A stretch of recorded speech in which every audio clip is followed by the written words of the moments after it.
The game of the week in the Program Fantasy Football League is hands down the matchup between Gerald Lane's top-ranked Michigan Wolverines and Phil Johnson's second-ranked New Mexico Lobos. The Week 5 matchup offers a unique situation, as both teams are without their starting quarterbacks, who are out with a bye, meaning this one will come down to skill players and defense for both teams. The Lobos' strength on offense lies with receiver Puka Nacua, who's having a record-breaking season.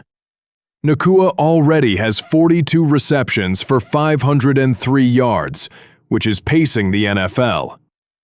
But the Lobos also feature one of the best tight ends in the game in Trey McBride, who's averaging 3.8 points, which is third best in the league. The Wolverines counter with running back Javonte Williams, who's on pace for his best season in his 5-year career. Javonte is averaging nearly 5 yards per carry, and he's facing a highly suspect Jets defense this week, which could be trouble for the Lobos. But the Wolverines' running game doesn't stop there, as they also sport rookie back Quinshon Judkins, who's averaging 5.1 points per game, which is 8th best in the league.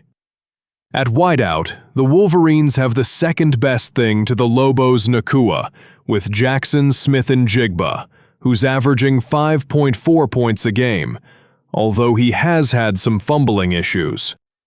This could come into play against the Buccaneers, who might be due for a big game after a slow start to the season. Defensively, New Mexico has a monster pass rusher in Aiden Hutchinson, who has the ability to take over a game.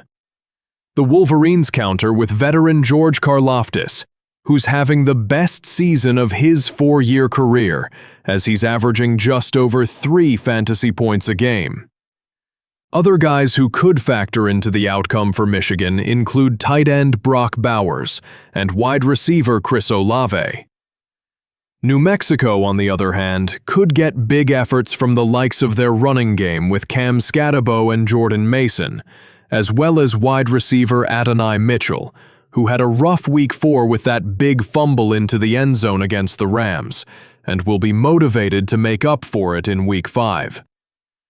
No matter what happens, this game between number 1 and number 2 promises to be one for the books, as both teams look to win without their starting quarterbacks and likely take over the top rank in the league.